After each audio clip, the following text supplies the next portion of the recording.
The following is a presentation of the Mat Talk Podcast Network.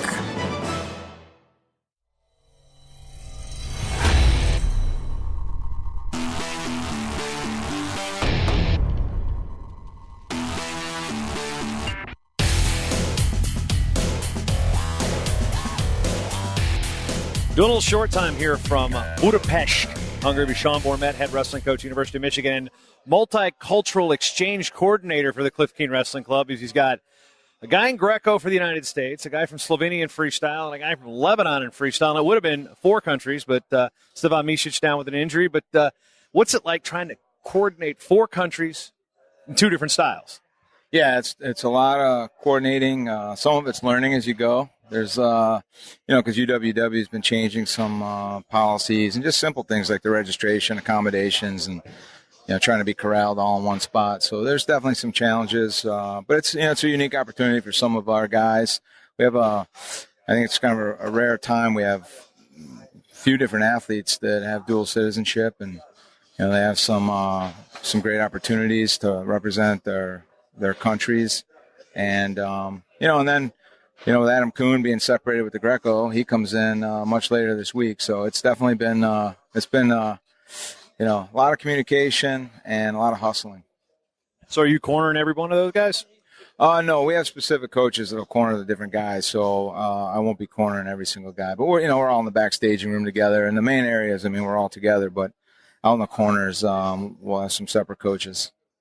So I was just wondering how many warm-ups you would get each trip to the World Championships. You go, all right, cool, your gear haul is going to be pretty good. Yeah, a lot of gear. For us, pretty much we're just repping our Cliff Keen Wrestling Club warm-ups, and can only pack so much stuff, When we look at the dynamic, and of course we haven't even talked about the Amines, who I believe are trying to get wrestle for San Marino in the future, right?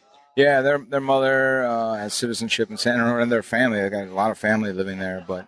It's a unique time with it, and I remember even when I was younger, growing up in wrestling, the first guy I remember training here in the U.S. wrestling overseas was Valentin Jordanov, and he was always at the training camps and was living in Philadelphia and training with Team Foxcatcher. And then I think with the RTCs, first guy I can remember was Gomez from Penn State was wrestling, so it's. With some of these policies the UWW has been changing, I think it's creating more of these opportunities for guys.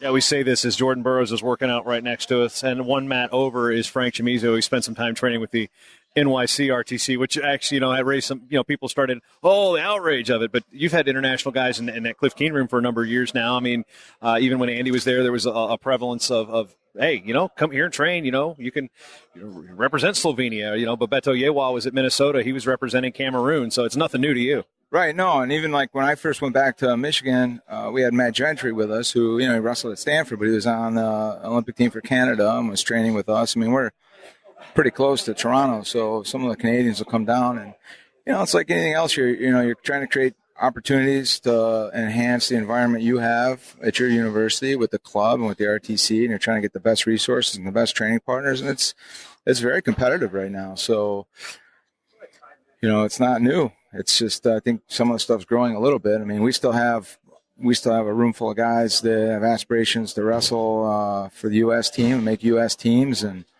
I think some of the inclusive aspects of our club with bringing in some of these guys and even bringing in Sergei, it's elevating our environment. Yeah, Sergei, last time he had a real coaching job in the United States, he was with USA Wrestling, and there was a book, Silent Gladiators, that talked about Sergei's kind of falling out with USA Wrestling at the point. And what was it like to bring Sergei back to the United States? I don't know really much about his time at USA Wrestling. I had a relationship with him previously, so for me, it was just a lot of conversations about what his role would be and him being comfortable with the stuff he'd be doing in the mat room. That's where he's his best, is on the mat. The guy's just a phenomenal technician. He loves training the athletes. But a lot of the other stuff, administrative stuff and, organizing, he doesn't want to spend a lot of his time on that stuff, which is fine. I'd rather have him on the mat training guys. And he's been exceptional. And, every American guy in our room has been getting better as a result of working with him. So, I think just the opportunities, like I said, I remember when I was in college, I started going to Foxcatcher. Every guy in that room became better because of Valentin Giordano's presence in the room, and he was helping everybody, no matter what country they were wrestling for. So I just think it creates more opportunities, and obviously, the guys that are in our college program, I'm 100% for those guys, no matter who they're wrestling for. But as a country, I'm always going to be red, white, and blue. With Stevan got hurt, what's the timeline for him? And if what was the situation with why he pulled out? Well, he tweaked his knee pretty good in the semifinals of Poland, and I wasn't in Poland with him. Kellen Russell was over there, and I was communicating with him, and I saw it in the match. I was concerned when I saw the action happen as I was watching the live stream, and he was able to wrestle the final the next day very well and beat the guy soundly, but he just capitalized on a couple quick positions, so it wasn't a long, hard-fought battle. When we got back, his knee, assessed it, had our docs look at it, and he had some ligament issues, and he's recovering very well.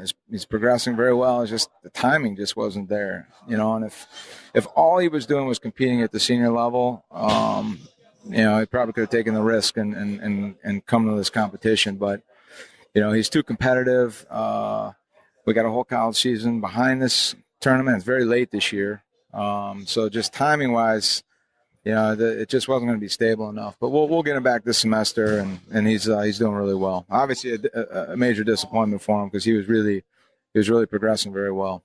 One thing that he brought up in his interview with Track Wrestling is the fact that he's not representing Serbia to game the U.S. system and get a spot, not having to go through the U.S. system. He's obviously good enough to contend for that spot, but goes to Europe and he's getting the opportunity to wrestle the European, these continentals, these events that he's going to see more hammers week in, week out when he's at these events and even in his own national tournament. Yeah.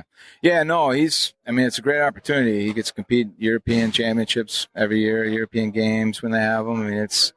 So competition wise, he's going to get some unique opportunities. And it was a good opportunity for him. We just spent a few days in Belgrade, Serbia before we came here, and the support and some of the things that country is doing to get behind him is pretty special. So I think he stated it very well. He loves the United States and he loves the USA Wrestling and the coaches, and but it was a very unique opportunity for him.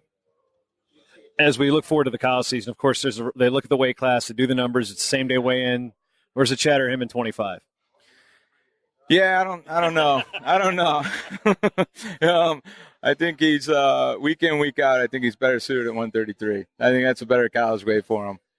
As we look at this team, as far as looking at Team USA from a Michigan coaching perspective, from a Team USA guy, as you said, the weight classes, we've got 10 again. We've added 2 where you've been able to one guy move up, Jaden Cox, and plug another guy in at a weight with Kyle Dake, open the door. David Taylor's now. You've got, people like to throw the term dream team around. There's a lot of tough guys in the world, but just take a step back with fan perspective, what's it like to see this is the team we assembled? That's got to be pretty awesome. Yeah, our depth is incredible. It's a great roster. I'm so excited to watch these guys compete and watch all the success they're going to have on the mat.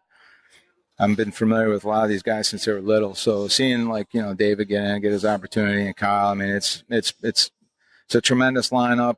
And it's I don't see it slowing down with all the success we're having at the cadet and the junior level and the depth we have right now and all the good work all the RTCs in our countries are doing. I don't see that changing in the near future.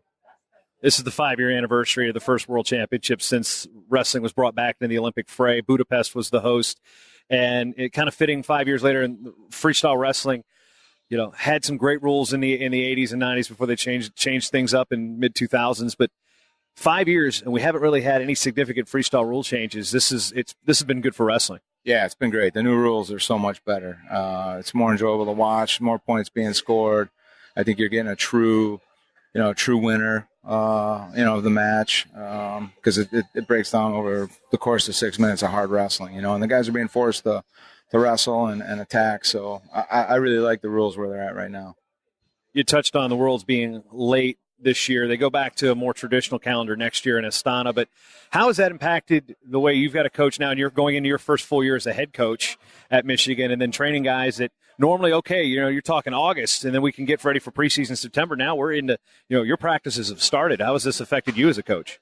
Yeah, it's, I think you got to be all in. You got to be really committed to the balance of your college program and what you need to do for your team to have success, but also looking at a big picture and, and supporting individual athletes that have tremendous opportunities on the world stage, and what that's going to bring back also to your college team and to your fan base and to your program. So there's a balance to it, but, we're fully, supportive, like with Stevan. We had a training plan for him. We kind of had a recovery plan for him when he got back, and then how we were going to insert him back into the college season. So it's, it's just planning, but there's a balance to it. But you got to be committed, and, ideally, fortunately we have the depth right now in our college program where we can do some things like that. Cause I think you do got to have some depth in your college roster. And again, this is something that I think it's going to continue to evolve, Kyle Schneider is a good example. All the time he missed competing overseas for USA Wrestling while he was in college, I mean, he got the results, so it can be done.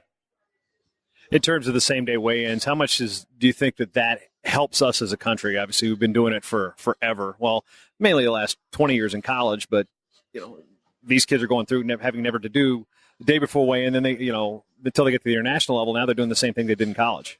Yeah, I think it's an advantage for our guys. I don't know how much it affects the foreigners. I don't know if they're cutting. Some of these guys, to me, they don't look like they're as big as they used to be at their weights. I think they're probably cutting a little less. But our guys handle that system: weigh in, eat, warm up, be ready to compete. I think it's good. I think it's an advantage for our guys. Go Blue, right? Go Blue.